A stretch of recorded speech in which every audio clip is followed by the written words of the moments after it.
بسم اللہ الرحمن الرحیم۔ تفسیر المنطق کے چھٹے سبق کے دوسرے حصے میں خوش آمدید۔ پہلے حصے کے اندر ہم نے مفرد اور مرکب کو سمجھ لیا تھا، مفرد کی 4 قسمیں اور مرکب کی وضاحت یہ ہم ساری تفصیل سے سمجھ چکے ہیں۔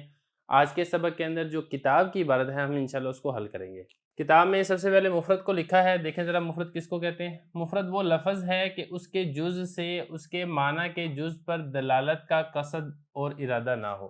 جو مرکب کی تعریف ہے، مرکب کی تعریف کے بالکل الٹ یہ مفرد کی تعریف ہے، کیونکہ مرکب کی تعریف میں ہم نے یہی پڑھا تھا کہ اس کے جز سے معنی کے جز پر دلالت کا قصد اور ارادہ کیا گیا ہو۔ اگر ارادہ نہیں ہے تو وہ مفرد ہے، جیسا کہ یہاں پر کہا گیا ہے۔ مثال کے طور پہ لفظ زید کہ اس کے جز سے مثلا زید سے اس کے معنی کے جز پر دلالت کا ارادہ نہیں بلکہ دلالت ہی نہیں۔ اب کسی انسان کا نام ہے زید، اب زید کا لفظ اس انسان کی ذات پر دلالت کرتا ہے، لیکن ایسا نہیں ہے کہ زید کے ذا اس انسان کی ذات کے سر کے اوپر دلالت کرتے ہوں یا دلالت کا ارادہ کیا گیا ہو، یا زید کے یا سے آپ نے اس کے بازو پر دلالت کرنے کا ارادہ کیا ہو اور دال سے آپ نے اس کے پیٹ یا ٹانگوں پر دلالت کرنے کا ارادہ کیا ہوگا، ایسا نہیں ہے۔ یہی وہ کہہ رہے ہیں کہ اس کے جز سے، زید کے جو جز ہیں زال، زا یا دال، اس سے اس کے معنی کے جز مثلا ذات زید کی شخصیت کے جو اجزاء ہیں اس کے جسم کے، اس پر دلالت کا ارادہ ہو، ایسا نہیں ہے۔ دلالت کا ارادہ کیا کرنا بلکہ دلالت ہو ہی نہیں رہی، کیونکہ یہ لفظ اس کے کل کے اوپر تو دلالت کرتا ہے، اس کے اجزاء میں سے ہر جز کے اوپر دلالت نہیں کرتا، یہی کہتے ہیں، بلکہ دلالت ہی نہیں۔ یہ ہو گیا مفرد۔ آگے مفرد کی 4 قسمیں ہیں۔ نمبر 1، اس لفظ کا جز نہ ہو، جیسے لفظ کہ، یہ بات تفصیل سے گزر چکی ہے کہ یہ اس کے اجزاء نہیں ہیں۔ یہ جو آخر میں ہا ہے، یہ ہا کوئی باقاعدہ حرف نہیں ہے بلکہ کاف پر زیر کو ظاہر کرنے کے لیے ساتھ لگائی گئی ہے۔ کہ اردو، لفظ کہ اردو میں اس کا کوئی جز نہیں ہے۔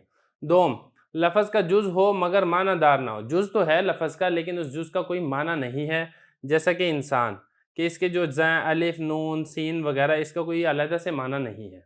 یہ 2 قسمیں ہوگی، اس کے بعد باقی تیسری قسم ہے، چوتھی قسم ہے، اس کے بعد پھر آگے انشاءاللہ مرکب کی بات ہے۔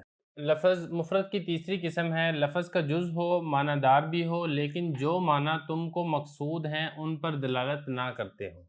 کیونکہ 2 چیزیں ہم نے پڑھ لی ہیں، لفظ کا جز ہی نہ ہو یہ بھی پڑھ لیا، اور جز ہے معنی دار نہیں ہے وہ بھی ہم نے پڑھ لیا۔ اب تیسرا ہے جز بھی ہے، معنی دار بھی ہے، لیکن دلالت نہیں کرتا ہے۔ جیسے لفظ عبداللہ کسی کا نام ہو تو عبد اور اللہ اس کے معنی دار جز ہیں، کیونکہ عبد کا معنی مطلب بندہ اور اللہ خالق معبود کا نام ہے، اس کے معنی دار جز ہیں اس لفظ کے، عبداللہ کے۔ لیکن جس شخص کا یہ نام ہے اس کے جز پر دلالت نہیں کرتے، کیونکہ جس شخص کا نام آپ نے رکھا ہے عبداللہ، اس کے جو اجزاء ہیں، اس کا سر ہے، اس کا جسم ہے، ایسا نہیں ہے کہ عبد اس کے جسم کے کچھ اعضاء پر دلالت کرتا ہو اور اللہ اس کے جسم کے بعض اعضاء پر دلالت کرتا ہو، ایسا نہیں ہے، لہذا یہ مفرد ہے۔ چہارم، لفظ کے جز معنی دار ہوں اور جو معنی تم کو مقصود ہیں ان کے جز پر دلالت بھی کریں، لیکن دلالت کا تم نے ارادہ نہیں کیا۔ اس سے پہلے تھا کہ وہ دلالت ہی نہیں کرتے، اب یہاں پر دلالت تو کرتے ہیں لیکن اس دلالت کا تم نے ارادہ، قصد اور ارادہ نہ کیا ہو۔ جیسے حیوان ناطق کسی شخص کا نام رکھ دیں تو معنی مقصود کے جز پر اس کے جز دلالت کرتے ہیں، اس لفظ کے جز، یہ جو جز ہے نا حیوان ناطق، یہ اجزاء معنی مقصود، کیونکہ جو ہمارا مقصد جو شخص ہے اس کی حقیقت بھی حیوان ناطق ہے، تو حیوان ناطق جو اس کا معنی ہے اس کے اجزاء پر، کیونکہ معنی میں ایک حیوان ہے دوسرا ناطق ہے، الفاظ میں بھی ایک حیوان ہے دوسرا ناطق ہے، تو اس الفاظ کے اجزاء، معنی کے اجزاء پر دلالت تو کرتے ہیں، مگر نام رکھنے کی حالت میں یہ دلالت مراد نہیں، کیونکہ جب آپ نام رکھتے ہیں کسی کا تو پھر یہ مقصد نہیں ہوتا کہ آپ اس کی حقیقت بتانا چاہتے ہوں کہ یہ حیوان ناطق ہے، بلکہ اس کو دوسرے انسانوں سے ممتاز اور الگ کرنا یہ مقصد ہوتا ہے۔